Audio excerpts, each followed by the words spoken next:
Did you know that a single finger prick at home can give you over 180 personalized insights into how to improve your health and slow your aging? If you've been listening to this show for a while, you know that I tried the True Age and True Health test by True Diagnostic, and it showed me things I never learned from my regular physicals. True Health looks at over 105 biomarkers tied to your nutritional, metabolic, immune, and cognitive health. You'll see your vitamin levels, your nutrient balance, inflammation, gut health, and more. True Age measures 75 plus biomarkers to reveal your biological age, your pace of aging, and the age of key organ systems. It doesn't just give you a single number, it shows how your heart, brain, liver, and immune system are all aging. Together, the combo gives you a complete picture of your health today, along with personalized recommendations to improve your health and slow down aging. For me, it really inspired me to work on my cardiovascular health. It's so hard to get answers at the doctor's office, so I loved getting this report that had so much information on it. If you're serious about living healthier and longer, visit TrueDiagnostic.com and use my code ATTWG for 20% off your entire order or subscription. That's TrueDiagnostic.com, code ATTWG for 20% off.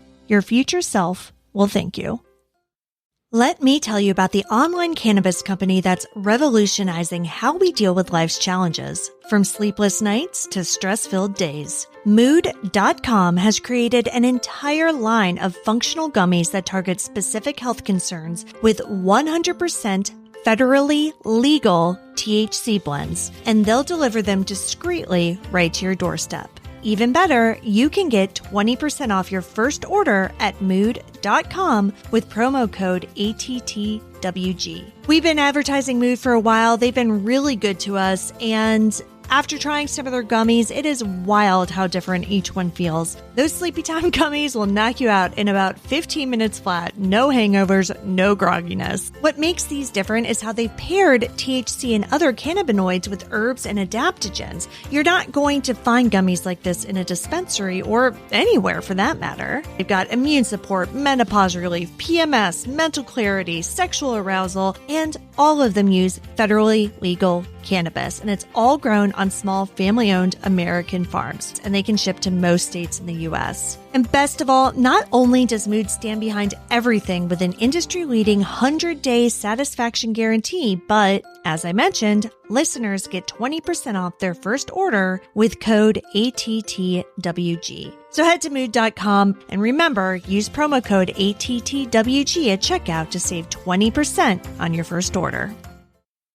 This is the sound of a heartbeat through a traditional stethoscope. Was that an S3 Gallop? It's hard to make out. And this is the sound of a heartbeat through an Echo digital stethoscope. Crystal clear. Healthcare providers know the ability to detect subtle sounds in the heart and lungs could mean the difference between early diagnosis and a problem discovered too late. That's why Echo's digital stethoscope amplifies heart and lung sounds up to 40 times, and noise cancellation cuts out distractions. Plus, Echo's AI helps unlock murmur and AFib detection, so you can detect heart and lung conditions earlier and with greater confidence. It's like having a cardiology consult in your pocket. Find out why providers who use Echo are twice as likely to catch heart disease. Order yours today and get up to $50 off, plus a free customizable chest piece cover at echohealth.com/podcast. Go to echohealth.com/podcast for up to $50 off, plus a free chest piece cover. That's echohealth.com/podcast. Hello, and welcome to Day by Day True Crime Stories, the podcast where we explore different crime or justice milestone from this day in history. I'm your host, Kona Gallagher, and today is September 17th. On this day in 1992, 18-year-old Misty Copsey vanished. She'd spent the afternoon at the Puyallup Fair and never made it home. Today, we'll walk through what we do know, what was found, what wasn't, and why so many remain haunted by questions that no one has been able to answer. Today, we're discussing the disappearance of Misty Copsey. Let's get started.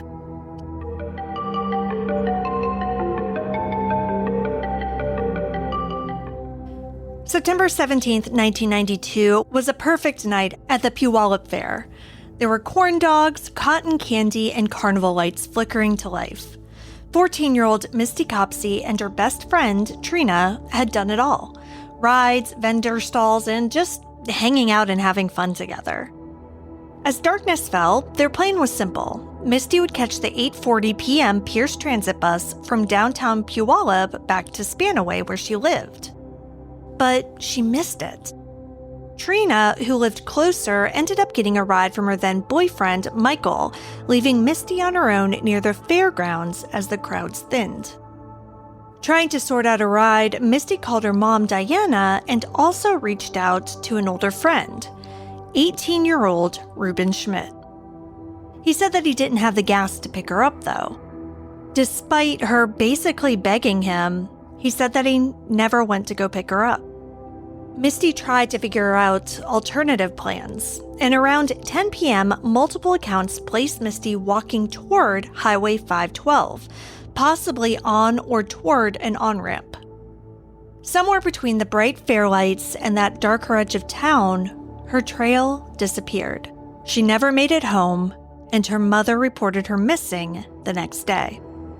Even though Misty was only 14 years old and she had stated to multiple people multiple times that she had planned on going home that night, police treated her as a runaway.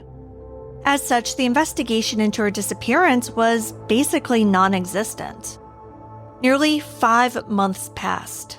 Then, on February 7th, 1993, a small volunteer search party combed the brushy shoulder of State Route 410 near Waco Road, east of Puyallup and several miles from the fair. There, in a shallow roadside ditch, volunteers found a pair of light blue jeans, one sock, and a pair of underwear, muddied and weather-worn. Misty's mother believed that the jeans were hers. Investigators collected the items, but early testing reported no blood or semen. Forensics in the early 90s, though, had limits.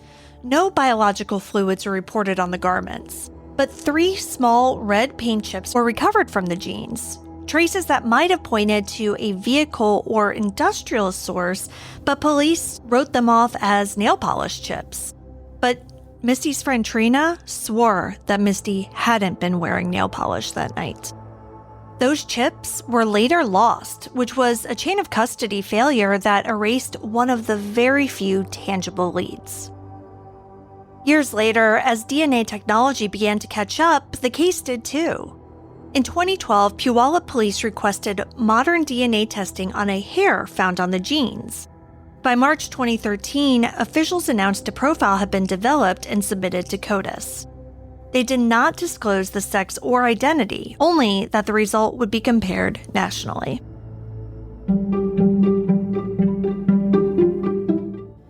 From the start, names surfaced: friends, acquaintances, and people who saw or heard pieces of stories from that night. Reuben Schmidt became a central figure in the story.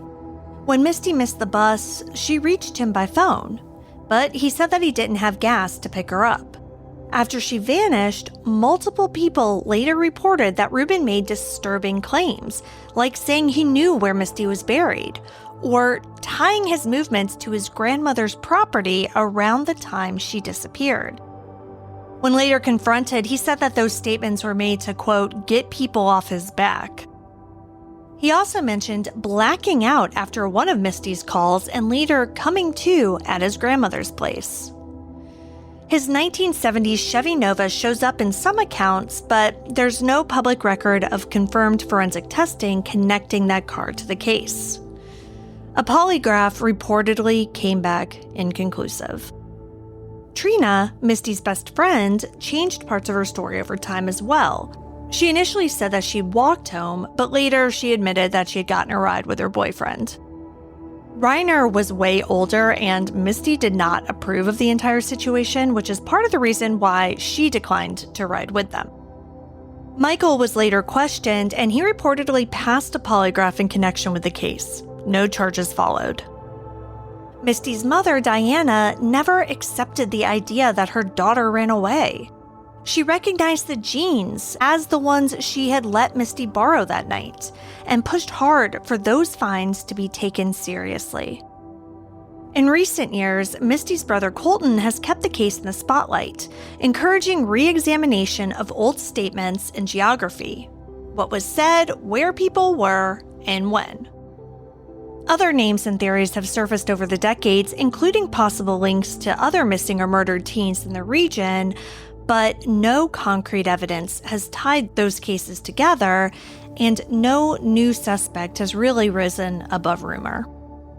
But one word defined the early days of the investigation: runaway. Misty was 14, and some officials leaned on a familiar narrative. She was an impulsive teen, she had a bad night, she decided to take off. But to those who knew her, it just didn't fit. She'd called home that night, she'd made plans to get back. But that label shaped the early response. It dampened urgency, costing the investigation valuable time. By the time the clothing turned up on the side of the road, it had been exposed to months of weather. Some evidence, including those paint chips, was lost, and jurisdictional lines between city and county didn't help. Plus, there were the fairgrounds, the rural pull-offs, and the highway ditches, not to mention the dense woods, made searches difficult. Volunteers, filled the search gaps, but without full forensic support from the police, it was a rough road. Now, more than 3 decades later, Misty Copsey's case remains open. Each progressed images show what Misty might look like now in her mid-40s.